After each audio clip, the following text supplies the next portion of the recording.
bedanya peraturan dengan keyakinan kelas. Nah, sekarang Ibu mau memberi pertanyaan kepada kalian. Kalian punya harapan nggak di kelas ini? Ada. Nah, sekarang Ibu minta kalian tulis harapan kalian di memori.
Membuat keyakinan kelas atau kesepakatan kelas. Nah, tugas kalian sekarang, kalian bikin bersama-sama apa sih kesepakatan kelas kalian dari harapan-harapan yang kalian tulis tadi.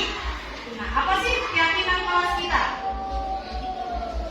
Supaya harapan kalian bisa terwujud. Tulis lagi, nah.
Kita simpulkan keyakinan kelas kita. Yang pertama, di sini ada datang tepat waktu. Berarti yang pertama keyakinan kelas kita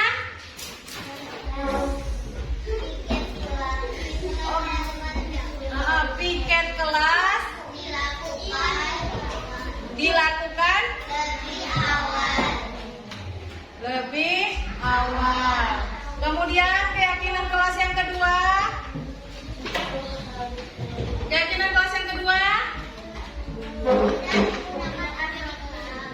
Oke, tidak menggunakan HP di kelas.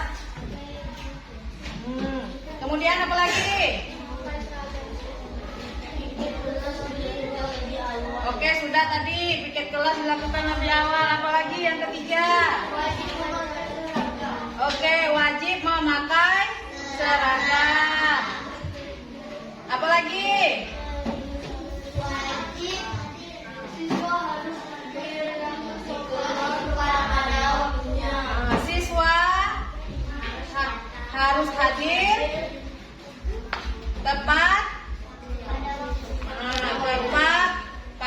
bahunya. Kemudian yang kelima. Yang kelima. Sopan santun. Sopan santun apa nak? Dan saling menghargai.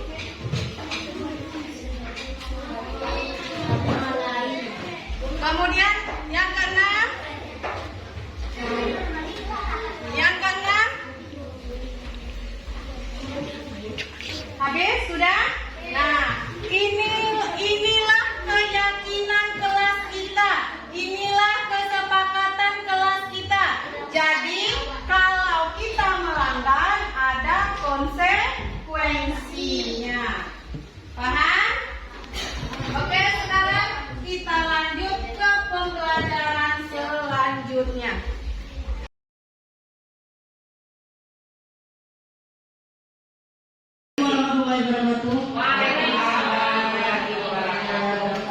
Yang saya hormati Ibu Kepala Sekolah SDN 018 Bengkulu Utara, yang saya hormati Dewan Guru SDN 018 Bengkulu Utara.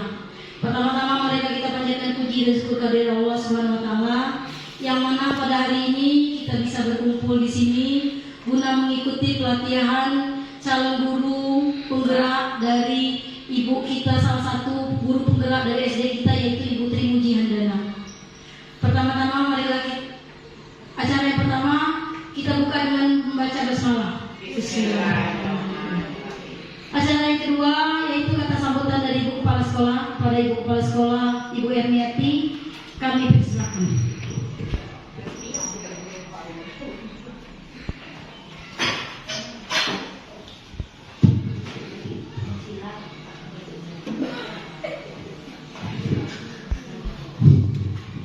Assalamualaikum warahmatullahi wabarakatuh. Selamat siang bagi yang beragama lain. Yang kami hormati para dewan guru peserta, yang mana telah marilah kita menyembah syukur kepada Allah kehadiran Allah SWT, yang mana pada siang hari ini kita bisa berkumpul di dalam ruangan ini dalam rangka yaitu untuk mendukung guru penggerak, calon guru penggerak yang dari SD kita. Jadi acara hari ini adalah kita mendukung dia untuk menjadi guru penggerak. Nah, di dalam ini kami mohon kepada Dewan Guru, tolong dalam nanti walaupun kita sama-sama sudah bergurau di luar, tolong di dalam ini kita adalah dengan sungguh-sungguh. Nah, kita juga bersyukur kita mendukung guru kita menjadi seorang guru penggerak. Ini bagai cambuk kepada guru yang lain yang masih muda-muda, yang belum 50 tahun ke bawah. Itu adalah motivasi untuk menjadi calon guru penggerak. Calon guru penggerak bukan hanya sekedar untuk bisa menjadi kepala sekolah, bisa menjadi pengawas, tapi adalah untuk diri kita sendiri. Sama dengan kita mencapai adalah kemarin harus menjadi guru SD itu adalah S1. Untuk masa yang akan datang, guru sekolah dasar itu adalah guru penggerak. Bisa jadi. Jadi yang mana masih muda-muda diwajibkan menjadi guru penggerak. Sekarang masih gratis. Nanti menjadi dari guru penggerak kita yang membiayainya. Setiap pertemuan kita yang mendatangi, yang penguji, kita yang membiayai transportasinya. Masuk lagi sekarang masih ada kesempatan. Tunjukkan egomu, tunjukkan bakatmu, tunjukkan kemampuan kita. Motivasi untuk kita di belakang supaya supaya bisa kita maju lagi seperti ya Swesti, Bu Respati, Bu Riang, Ibu Ine, 4 itulah pasti harus. Mary gak lupa saya, anak paling bungsu. Hanya itu yang akan saya sampaikan. Nanti mudah-mudahan Ibu terima pujian Nana, lolos dengan nilai yang memuaskan dan juga bisa menjadi guru panutan kami. Walaupun saya ini jadi kepala sekolah, tapi ilmunya masih ceteknya. Jadi tolong bimbing kami ini, apa yang bidang yang terbaru tolong tampakkan di SD kita. Itu adalah sebagai bahwasanya kita ada. Mengapa kita lebih dari orang? Karena kita ada guru penggerak sini. Hanya itu yang dapat saya sampaikan. Saya jadi Assalamualaikum warahmatullahi wabarakatuh.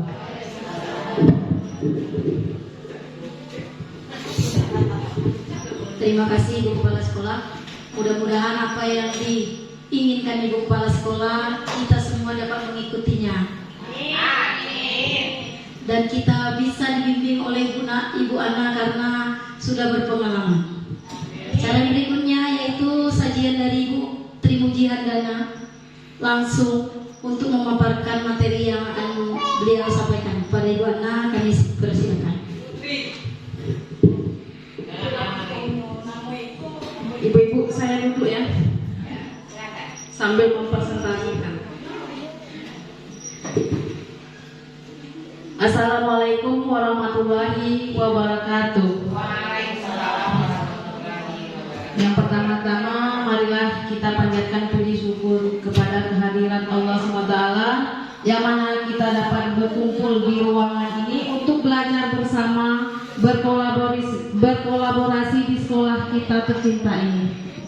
Kemudian dan tak lupa pula kita bersalawat kepada Nabi Muhammad SAW yang mana telah membawa kita dari alam kegelapan membawa alam ke terang benderang seperti sekarang ini. Nah, ibu-ibu, walaupun kita sudah kenal, saya memperkenalkan lagi terlebih dahulu. Ya, belum kenal ya. Maka tak kenal, apa istilahnya? Tak kenal maka tak sayang.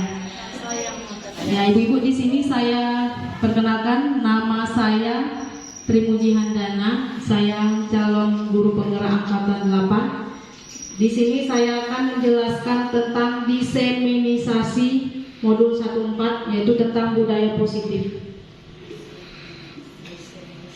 Di sini saya selamat datang para guru hebat dan luar biasa. Di sini saya mengajak belajar bersama, berkolaborasi, saling mendukung dan mewujudkan disiplin positif di sekolah kita yang tercinta ini. Di sini saya tidak menggurui para ibu-ibu, ya. Cuman saya di sini memberikan ilmu saya, menyalurkan ilmu saya yang saya dapatkan selama di sini saya akan menjelaskan disiplin positif dan nilai-nilai kebajikan universal. Yang kedua, kebutuhan dasar manusia dan dunia berkualitas. Yang ketiga, teori motivasi hukuman dan penghargaan, restitusi. Yang kelima, 5 posisi kontrol. Yang keenam, keyakinan kelas. Yang keenam terakhir yaitu segitiga restitusi. Nah, ibu-ibu, ini ada pertanyaan pemantik. Apakah Anda setuju dengan pernyataan ini? Hukuman dapat mendisiplinkan anak. Kemudian pemberian hukuman dengan hal positif seperti membaca atau membersihkan halaman sekolah dapat meningkatkan disiplin. Kemudian anak diberi penghargaan dapat meningkatkan motivasi belajar anak. Nah, sekarang saya ada pertanyaan dari pertanyaan tematik tadi. Saya minta ibu-ibu memberikan jawabannya.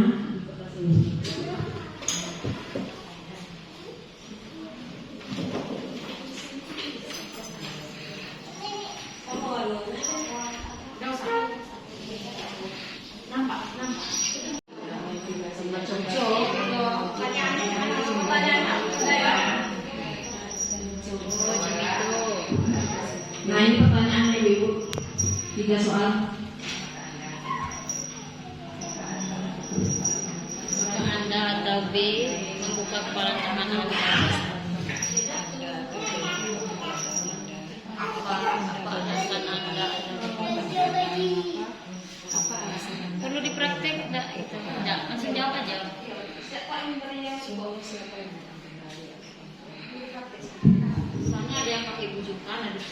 Boleh kalau ibu-ibu ingin praktek. Naik dulu ya.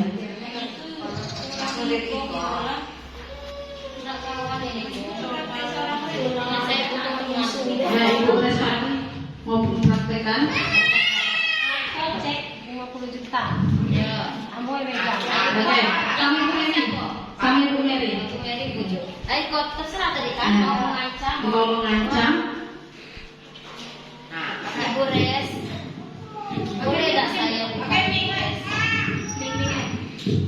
Jangan Ibu, ini benda yang paling berharga saya.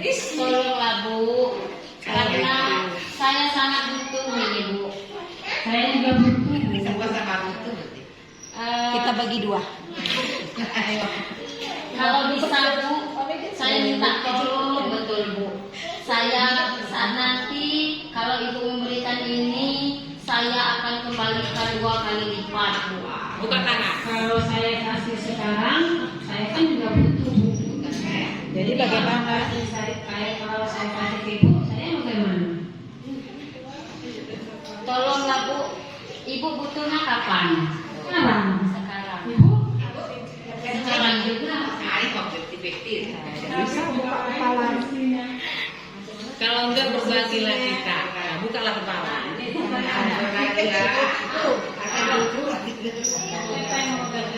Berarti sama ini kan, sama butuh. Nah, jadi ibu-ibu dari pertanyaan ini siapa yang memegang kontrol? Ibu Respati. Ibu Respati. Diri Diri sendiri. Jadi yang memegang kontrol adalah diri kita sendiri. Begitu juga dengan anak-anak didik kita. Iya. Nah, anak-anak didik kita mereka memegang sendiri kontrol. Bagaimana kita membujuk anak-anak kita supaya mau bisa berubah. Bagaimana kita bisa mengendalikan kontrol anak-anak didik kita. Iya. Berarti yang mengontrol anak didik kita sendiri. Nah, ini ada teori dari perubahan paradigma stimulus respon. Siapa sesungguhnya yang memiliki kontrol? Stimulus respon, kita mencoba mengubah orang agar berpandangan sama dengan kita. Perilaku buruk dilihat sebagai suatu kesalahan. Orang lain bisa mengontrol saya. Pemaksaan adalah pada saat bujukan gagal. Model berpikir menang atau kalah. Nah, teori kontrolnya, kita berusaha memahami pandangan orang lain tentang dunia. Ya, tidak boleh egois itu. Nah, semua perilaku memiliki tujuan. Hanya Anda yang bisa mengontrol diri Anda. Anda tidak bisa mengontrol orang lain. Kolaborasi dan konsensus menciptakan pilihan-pilihan baru. Model berpikir menang atau kalah. Nah, menang. Berpikir menang. Nah, ibu-ibu, dari kesimpulan perubahan paradigma stimulus respon adalah kontrol anak didik kita itu mereka sendiri yang memegang. Cuman cara kita, bagaimana kita bisa menyampaikannya kepada anak didik kita. Jadi kira-kira bisa nggak ibu ibu?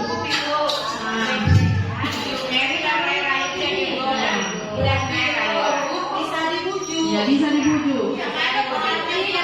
Jadi trik-trik kita sendiri bagaimana kita bisa membujuk anak-anak kita. Berarti kita harus membaca karakter anak-anak. Ya, betul. Jadi kita memang harus bisa membaca karakter anak-anak. Makanya kita itu kalau di akreditasi anak-anak itu tidak boleh melebihi 15 ya ibu ya. Karena kalau terlalu banyak di dalam kelas kita tidak bisa membaca dan mengontrol anak didik kita. Bagaimana lanjut?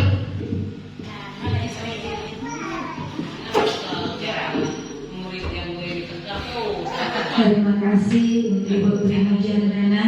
Kalau menurut saya dari guru kelas 1, kalau yang dikatakan disiplin positif, Jadi anak-anak kita di dalam kelas itu yang bisa dikatakan disiplin positif seperti kita menyuruh menyampul buku, itu sudah salah satu contoh ya Bu, disiplin positif. Terus memakai sepatu waktu upacara, kaos kaki seragam dengan topi dan dasi, itu sudah dikatakan disiplin positif. Sampai di sekolah tepat waktu, jangan telat dari waktu, menyanyikan lagu Indonesia Raya, itu sudah dikatakan positif, disiplin positif.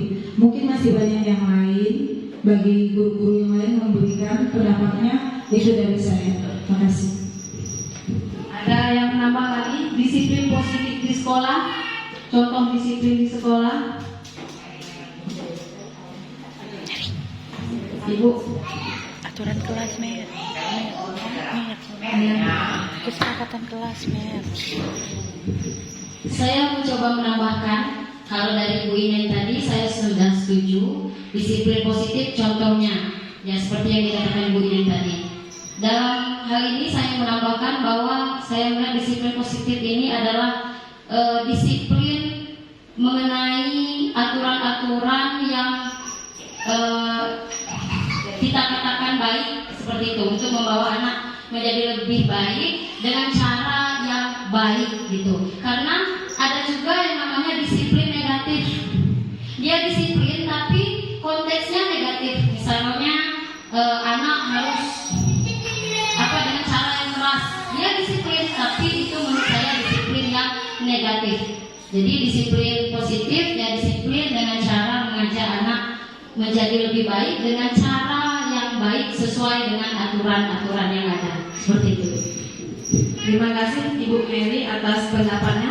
Nah, kita lihat apa itu disiplin positif.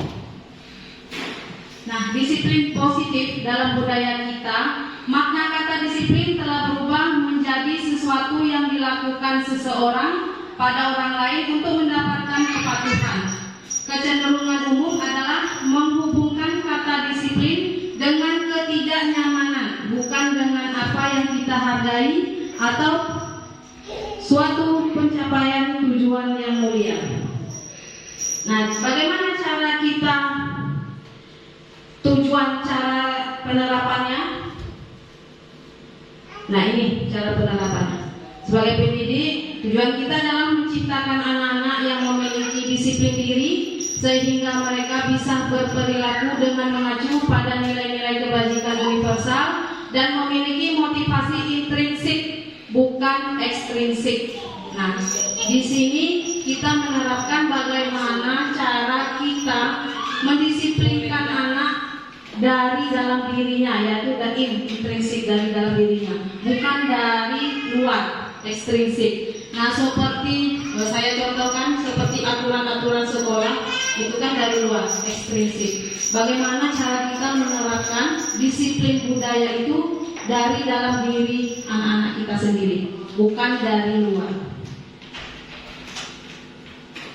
Nah, disiplin positif merupakan salah satu cara penerapan disiplin yang bertujuan untuk menumbuhkan kesadaran serta memperdayakan peserta didik untuk melakukan suatu tanpa sogokan, ancaman ataupun hukuman. Nah, ibu-ibu, kita biasanya sering memberi anak-anak hadiah atau berupa reward. Misalnya, kalau kalian dapat nilai 100, nanti ibu kasih permen. Nah, sebenarnya ibu-ibu kalau dalam program guru penggerak itu sebenarnya tidak bagus untuk kelanjutannya. Karena apa? Anak-anak itu akan tergantung mengharapkan dari, jadi anak-anak motivasi belajarnya itu mengharapkan hadiah tadi, reward tadi. Nah, jadi bagaimana cara kita disiplin positif anak itu memang muncul dari dalam dirinya, bukan dari sogokan, bukan dari ancaman, dan bukan juga melalui hukuman. Seperti anak yang malas nulis, nanti kamu ibu hukum kalau malas nulis. Nah, seperti itu juga tidak boleh. Kenapa? Itu akan menjatuhkan mental anak. Nah, inilah trik-trik kita, bagaimana cara kita mendisiplinkan positif anak itu dari dalam dirinya sendiri, kesadarannya sendiri. Nah, bagaimana menciptakannya ini? Ada yang bisa?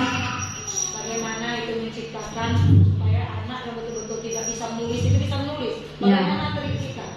Nah, trik kalau dari kami kemarin ya, kita berkolaborasi dengan orang tua.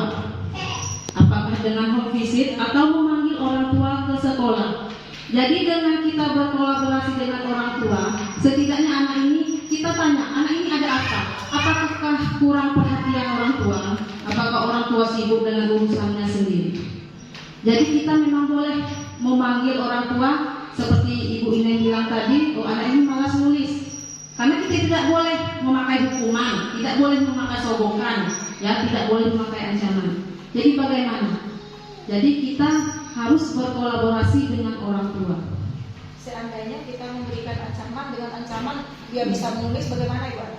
Nah, itu kembali kepada diri anaknya sendiri, Bu.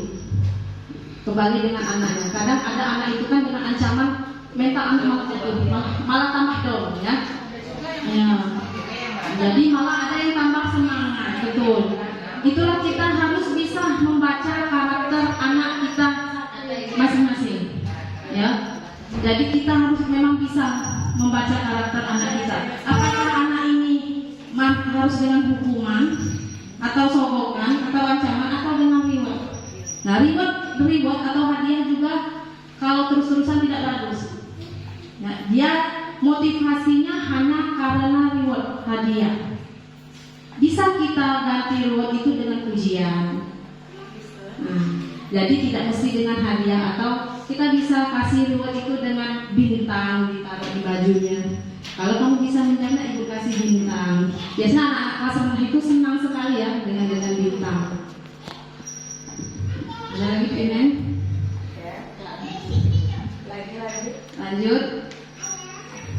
Nah, ini nilai-nilai kebajikan universal. Nilai-nilai kebajikan adalah sifat-sifat positif manusia yang merupakan tujuan mulia yang ingin dicapai setiap individu.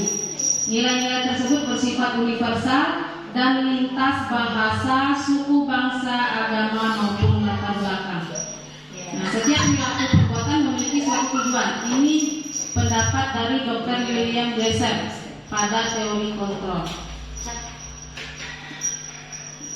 Dengan menaikkan nilai-nilai kebajikan yang diyakini seseorang, maka motivasi intrinsik akan terbangun sehingga menggerakkan motivasi dari dalam untuk dapat mencapai tujuan mulia yang diinginkan. Ini teori dari Dian Bosen. Profil pelajar Pancasila yang kita terapkan.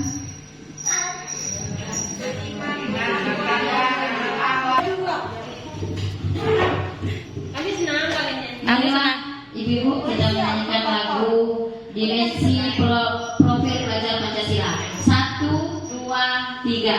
Belajar Pancasila, beriman dan bertakwa pada Tuhan Yang Esa dan berakhlak mulia, berkenekaan global, gotong royong mandiri, kreatif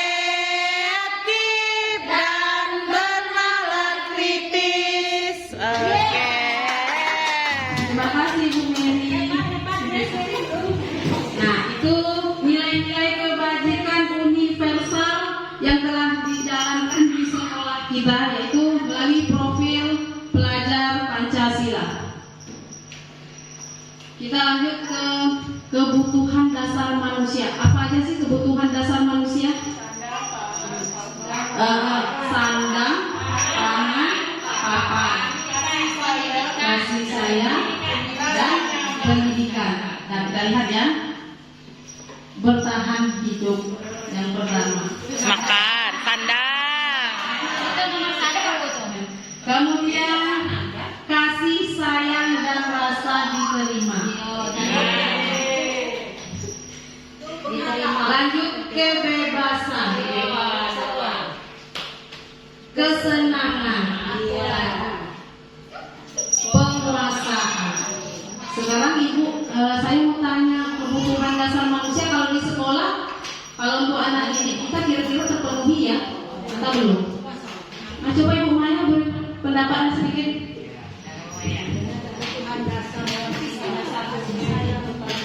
Kebutuhan dasar anak didik di sekolah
Rita.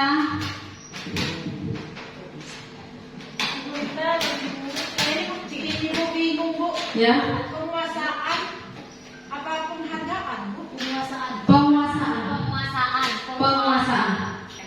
Berarti berhubungan dengan kekuasaan. Kemenangan. Supaya kita pertahankan. Karena kita kurang pengetahuan, kurang pengetahuan, kita bisa saja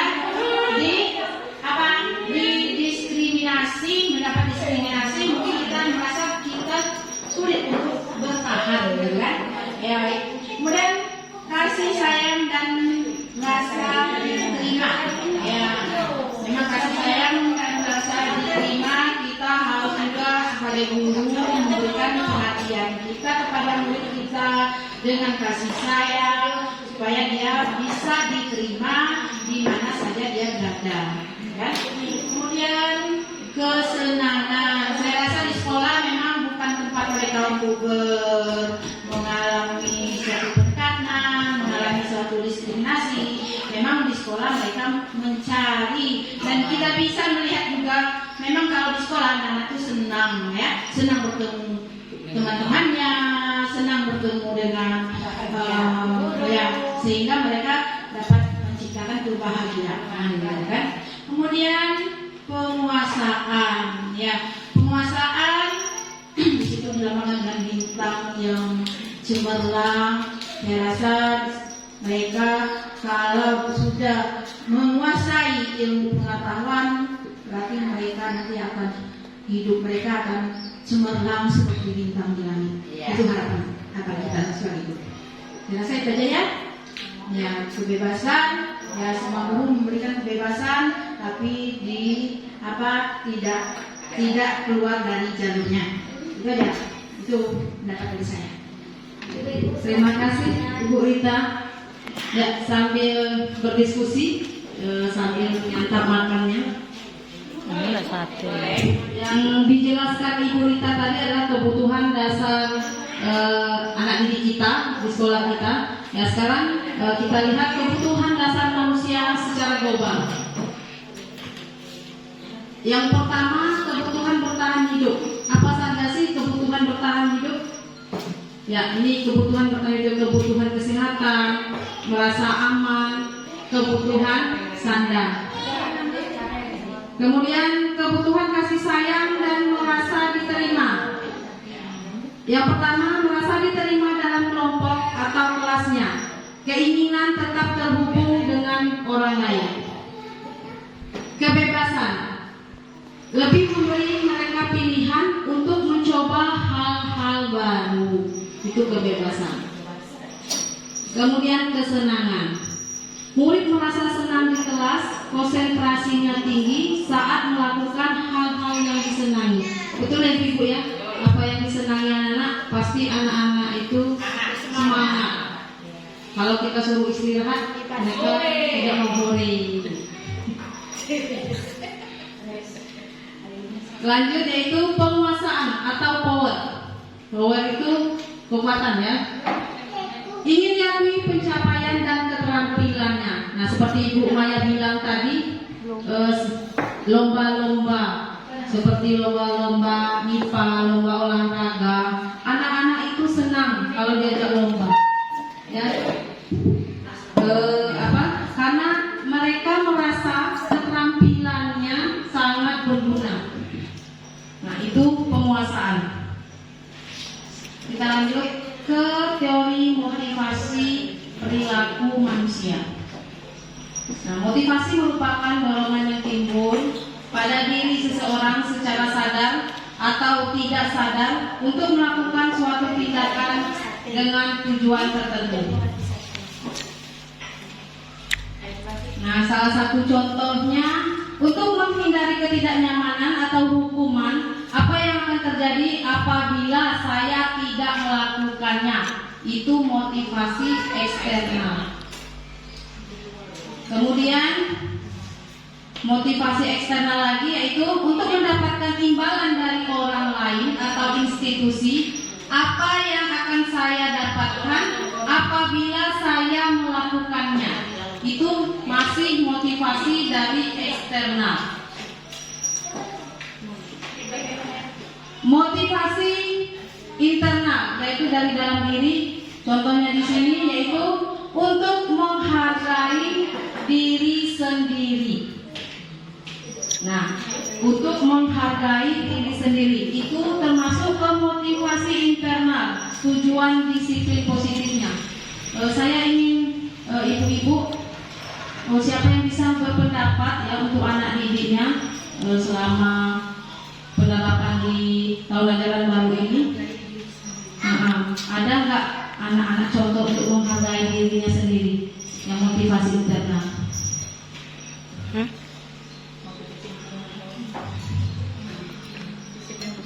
Ada yang bisa memberikan contohnya? Pegang, Mer. Ya, Bu, ya.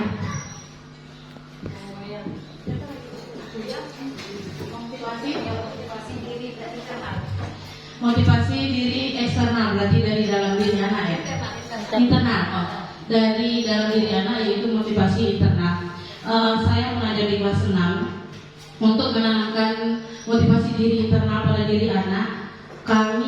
Saya selaku guru itu melakukan pendekatan kepada siswa dari hati ke hati, dari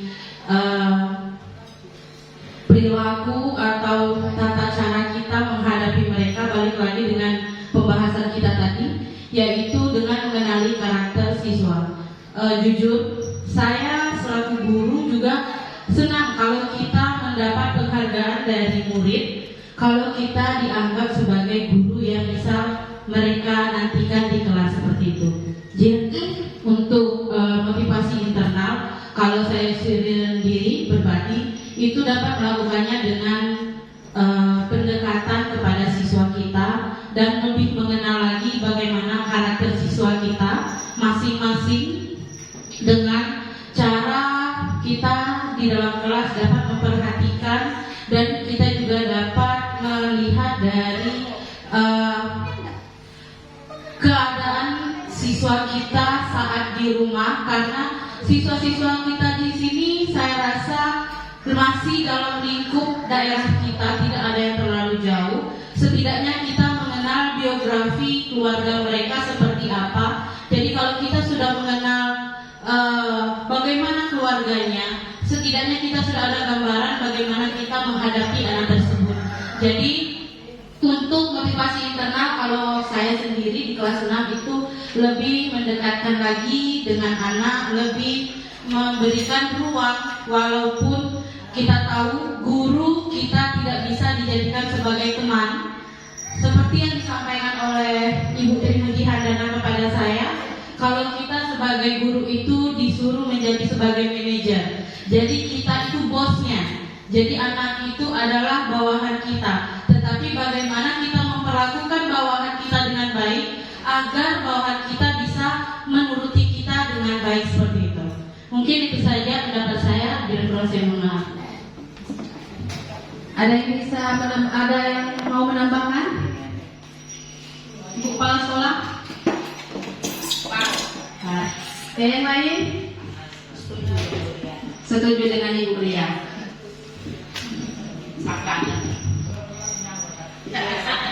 Kita lanjut.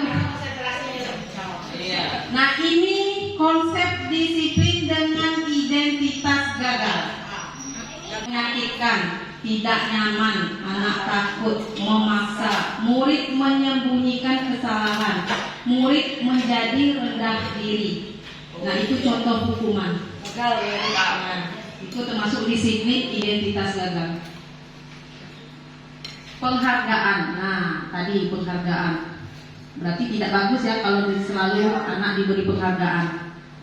Pengaruh jangka pendek dan jangka panjang.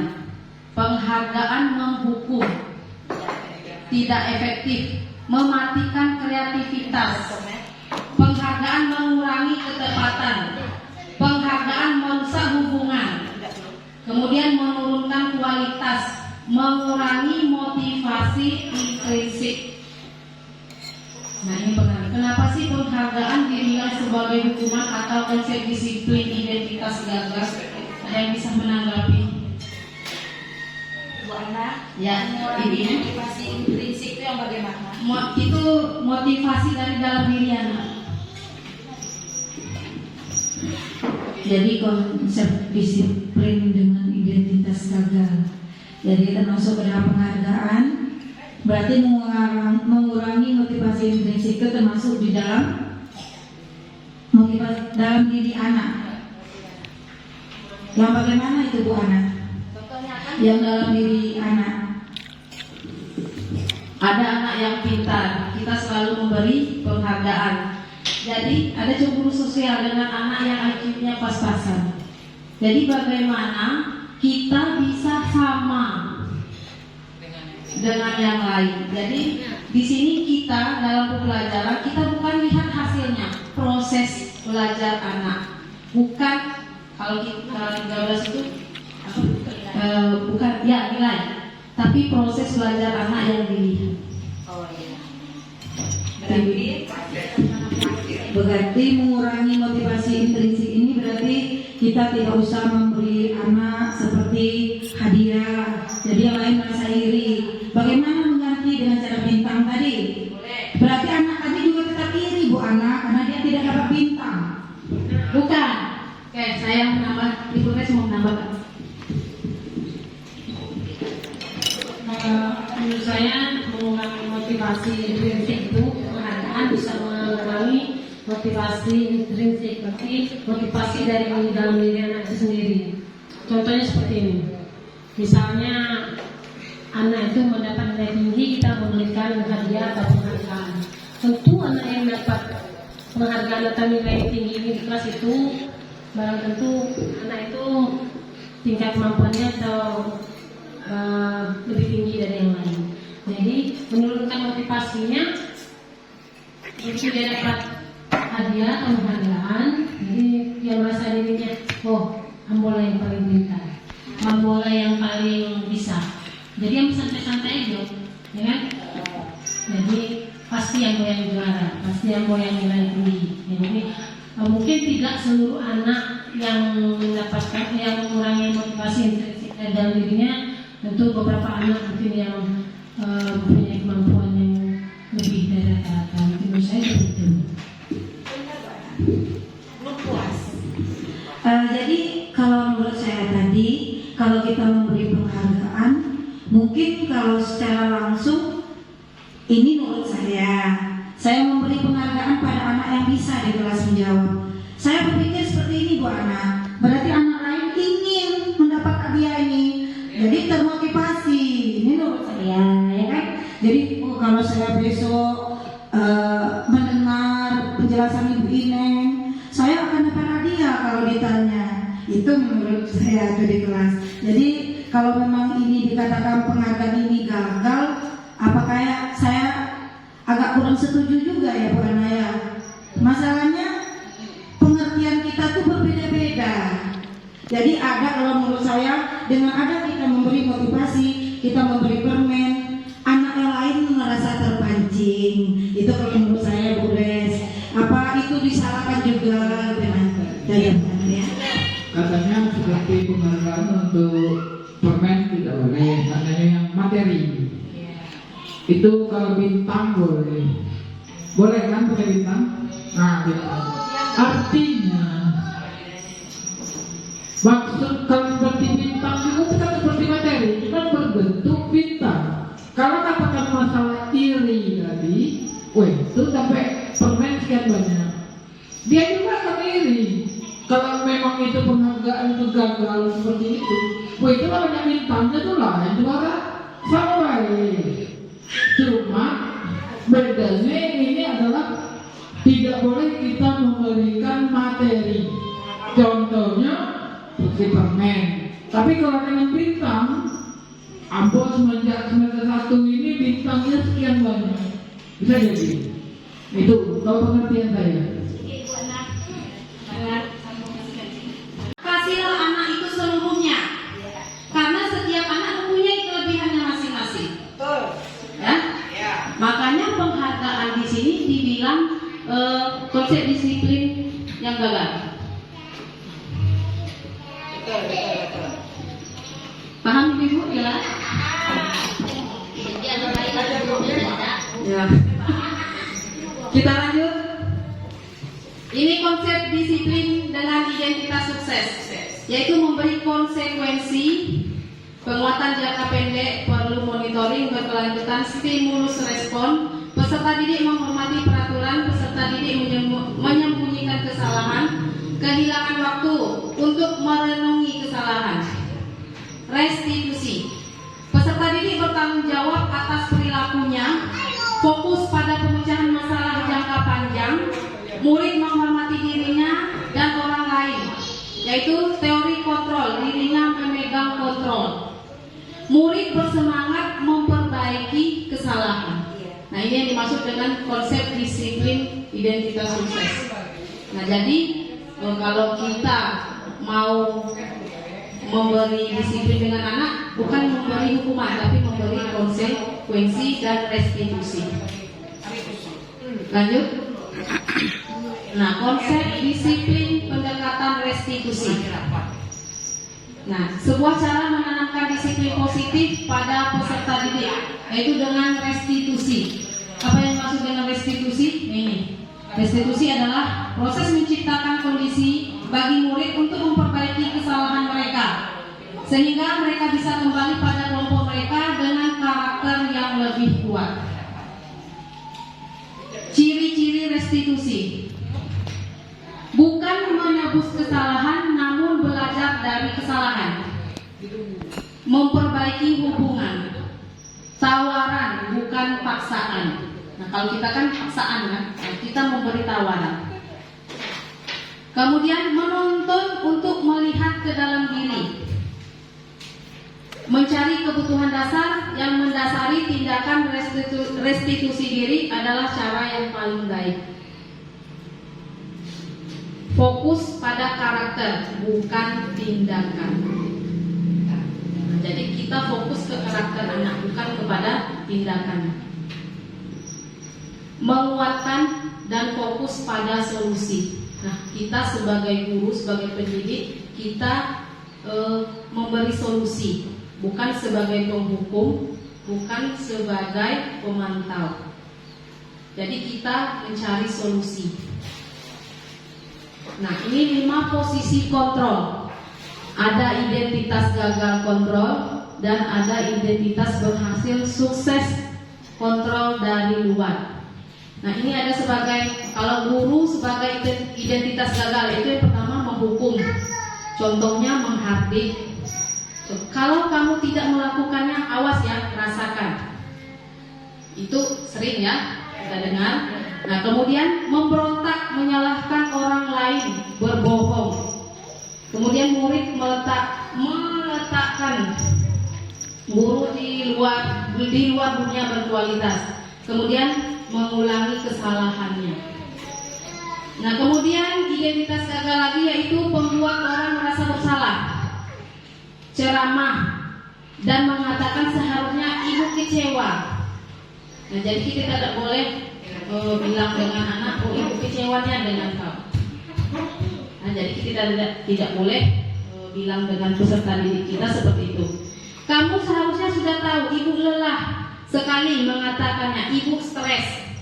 Ya. Kejadian sehari-hari. Menyembunyikan, menyangkal, berbohong. Kemudian murid meletakkan guru di dalam dunia berkualitas. Kemudian maafkan saya, merasa rendah diri.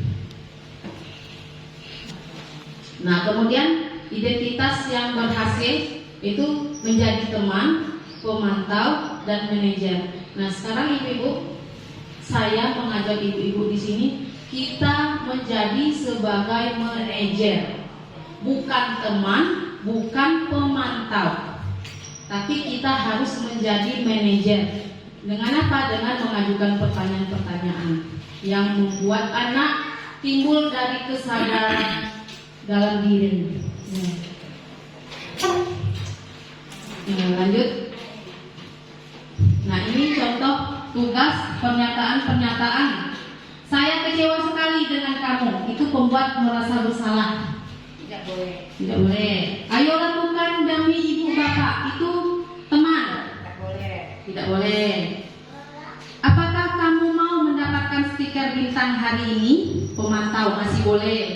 boleh kan? Kemudian bagaimana kamu bisa menyelesaikan masalah ini? Itu manajer. Kamu tidak pernah melakukannya. Nah, itu penghukum. Dari kata-kata kita itu sudah termasuk penghukum. Walaupun kita tidak mau secara tidak langsung kita tidak menghukumi anak itu, tapi dari kata-kata. Lanjut sekarang ini contoh keyakinan kelas. Nah, Ibu, kita bahasanya harus diperhalus lagi. Tidak memakai aturan, tapi menggunakan keyakinan. Nah, aturan diganti dengan keyakinan. Nah, keyakinan kelas juga. Apa beda aturan dengan keyakinan? Nah, kalau aturan itu dari guru, dari sekolah memang sudah keluar. Tapi kalau keyakinan itu kita sepakat dengan murid kita. Jadi kita harus membuat keyakinan terlebih dahulu, bukan aturan. Nah, ini contohnya. Mengapa keyakinan kelas? Mengapa tidak peraturan kelas saja? Mengapa kita memiliki peraturan tentang menggunakan helm? Ini contohnya, menggunakan helm pada saat mengendarai kendaraan roda 2 atau motor.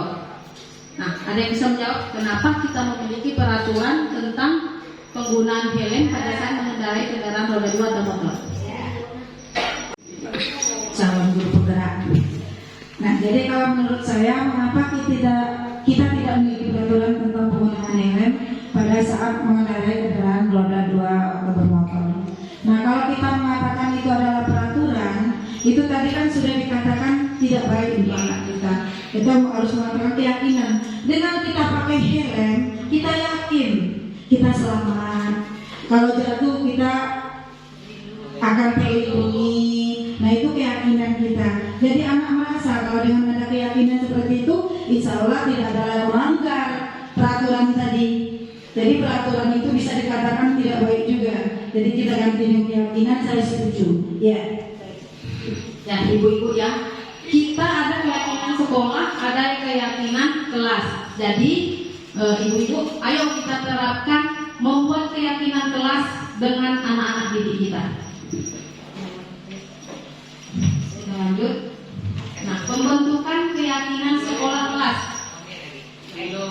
Nah, keyakinan kelas bersifat lebih abstrak daripada peraturan yang lebih rinci dan konkret. Keyakinan kelas berupa pernyataan-pernyataan universal.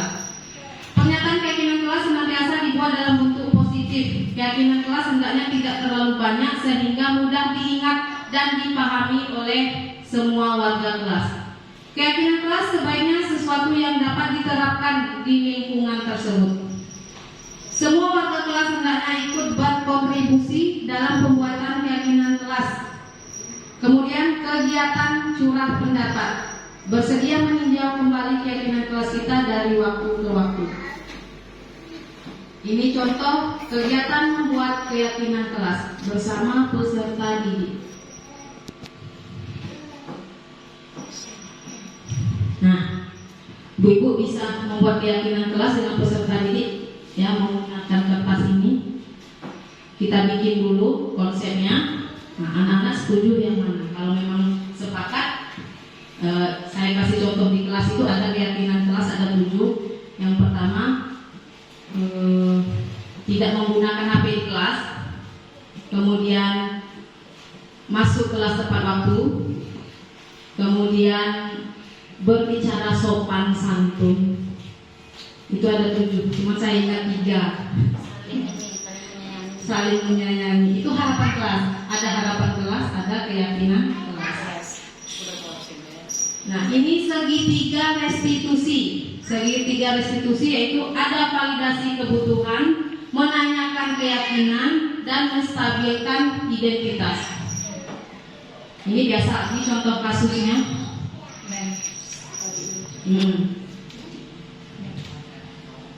Menstabilkan identitas. Untuk membuat anak merasa gagal karena berbuat salah menjadi positif terhadap dirinya. Guru berkata, berbuat salah itu hal yang manusiawi. Tidak ada manusia yang sempurna. Bapak Ibu juga pernah berbuat salah. Kita pasti bisa menyelesaikan masalah ini. Bapak Ibu tidak tertarik untuk mencari siapa yang benar, siapa yang salah. Bapak Ibu lebih tertarik untuk menyelesaikan masalah. Nah, itu contoh menstabilkan identitas. Nah, validasi kebutuhan, ini validasi kebutuhan contohnya.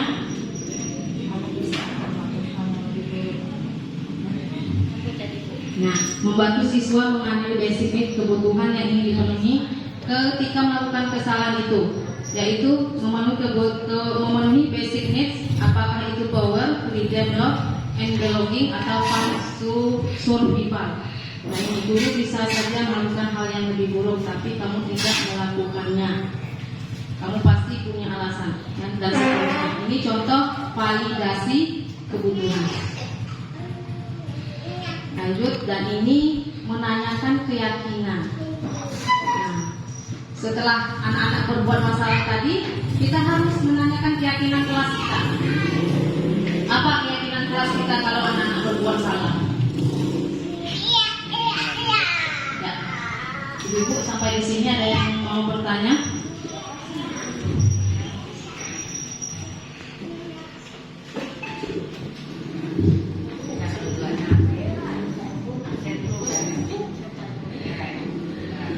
Ini mungkin bukan menanya, tapi saya jadi kami kelas 6A sudah mencoba membuat keyakinan kelas ya, di tanggal 12 Maret. Jadi keyakinan kelas yang sudah disusun oleh anak-anak itu sendiri, kalau mereka sudah kelas tinggi, saya tinggal menjelaskan keyakinan kelas seperti ini. Silakanlah bagaimana maunya kalian. Ya, tinggal jadi keyakinan kelas kami masuk kelas tepat waktu, berpakaian seragam rapi, kemudian bekerja sama dalam kebaikan, sopan santun, membudayakan disiplin, kemudian menjaga kebersihan lingkungan kelas ini masih acak. Jadi 6 itu. Terus terang, terkadang bukan anak yang melanggar disiplin keyakinan kelas itu, kadang kita ini. Contohnya dari DPR kita masih ada yang masih dibicarakan, kemudian masuk istirahat, masuk kelas lagi, kita juga masih ada lagi yang dipercayakan tadi belum selesai.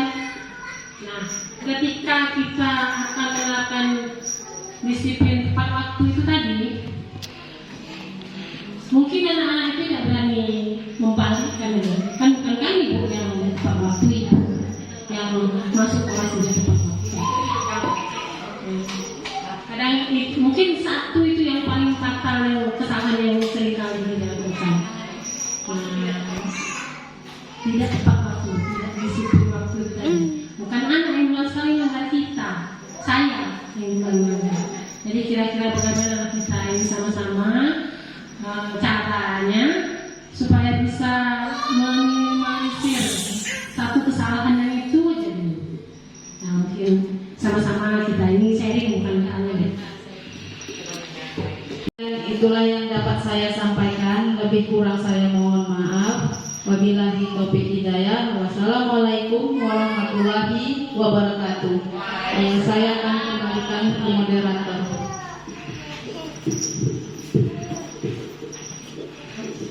Demikianlah pemaparan dari Putri Muji Handana. Semoga kita sama-sama seperti tadi yang katakan Putri Muji Handana, manajer.